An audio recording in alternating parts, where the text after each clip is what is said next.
Salisbury steak is one of my ultimate favorite comfort dishes, and it's always on repeat, especially around the holidays. It has tender, savory ground beef patties smothered in a rich mushroom gravy. And it's just such a classic dish that just warms your heart. And I have made a video of this in the past. It's one of the first videos that I ever made on YouTube. But like I mentioned in my other videos, I'm going to revisit and redo some of my older but not forgotten recipes because honestly, they just deserve it. It's that good. Okay, to get started, I have 1.5 pounds of ground beef. So if you're like me and you buy those 1 pound packages of ground beef, what I like to do is I open up 1 pound and then I open up another one and I just half it and then freeze the rest. And then you could save the half pound when you need 1.5 pounds again. Next time you make this again. Anyways, so yes, 1.5 pounds of ground beef. To that, I'm going to add 1/3 of panko breadcrumbs. I'm going to add 2 tablespoons of Worcestershire sauce. That's 1, that's 2. And then I'm going to add a beaten egg. Well, I'm gonna beat it in here. Oh, I need a fork to beat it. I'll be right back.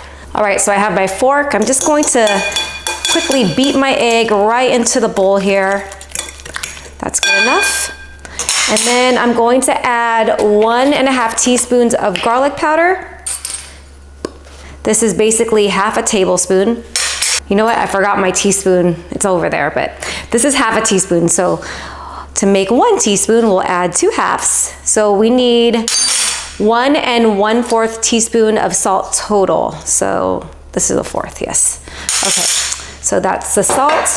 And then lastly, we're going to need half a teaspoon of black pepper. All right. And then using your best utensils, which are your hands, my hands are clean, I'm going to mix everything so that's well combined. And be careful, you don't want to over mix because you don't want tough meat patties. So after everything is nice and combined, you want to go ahead and divide your beef into 5 equal portions. These are going to be kind of on the larger side patties. All right, so when you divide it, you want to make sure they're all roughly around the same size.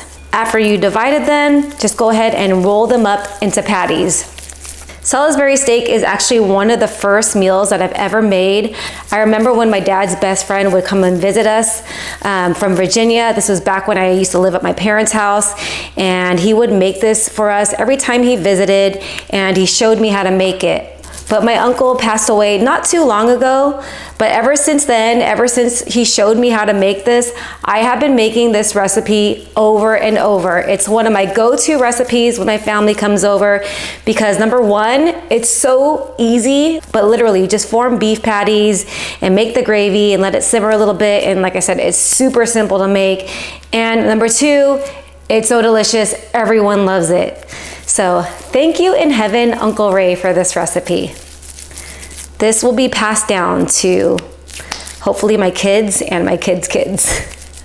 Okay, so now that I've formed my patties, I'm going to grab the ingredients for the gravy. So for the mushroom gravy, all really simple ingredients. I have 8 ounces of cremini mushrooms that I went ahead and sliced up. You can also use button. I have 2 tablespoons of flour. I have 2 cups of beef broth. And then I'm also going to add 1 tablespoon of soy sauce. It's going to add some good flavor. So all really simple ingredients, but honestly, it's gonna turn into something amazing, I promise. Meet me over at the stove. All right, so I have my pan heated over medium-high heat. And let's go ahead and sear our patties. So we want our patties to develop a nice brown sear. So I'm gonna sear this for about 3 minutes per side.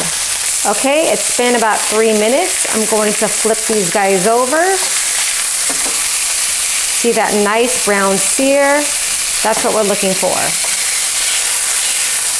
All right, looking good.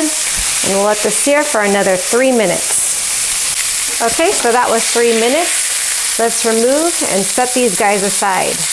And it does not need to be cooked through at this point because it's gonna finish cooking in the gravy. I've lowered the heat to medium and I'm going to add in the mushrooms.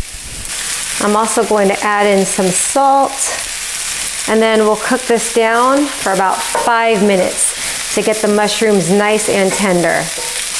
I'm actually gonna pour a little bit of beef broth just to lift all those brown bits. Our mushrooms are looking good. Time to stir in the 2 tablespoons of flour. Just want to go ahead and stir everything up to get rid of that raw flour taste. And then slowly but surely, in increments, you want to stir in the beef broth.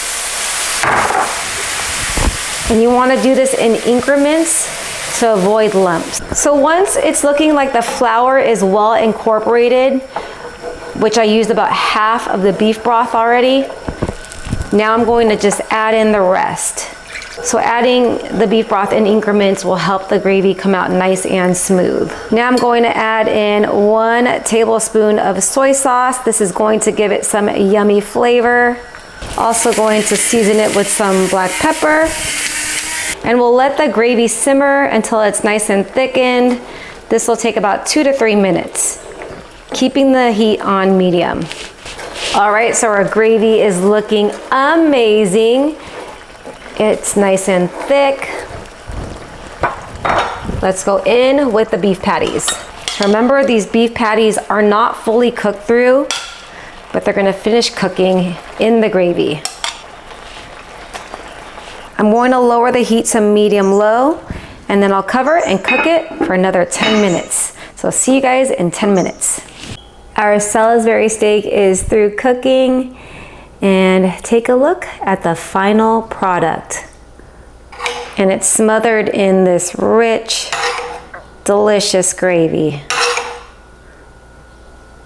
You could serve this Salisbury steak over some mashed potatoes, and it's also really delicious over rice. Okay, moment of truth, it is time for the taste test. I'm super excited because, like I mentioned, this is one of my favorite meals that I really like to make, love to make. Cheers, you guys. Oops, some gravy went overboard. Cheers. I think this is the best Salisbury steak that I've ever made. It literally just melts in your mouth. The patties are perfectly cooked, and that rich mushroom gravy. There is a reason why I make this recipe over and over, because it's so good. It's so satisfying. Literally, it's like a warm hug. Like, I can't explain it. Just make it for your family. They are going to love it. I promise. It's so good. It's a classic for a reason. Anyways, thank you for spending time with me in my kitchen. I hope you guys enjoyed this video. I hope you guys make this recipe. If you haven't already, please like and subscribe. That will definitely help me out. And I'll see you guys on the next one. Take care.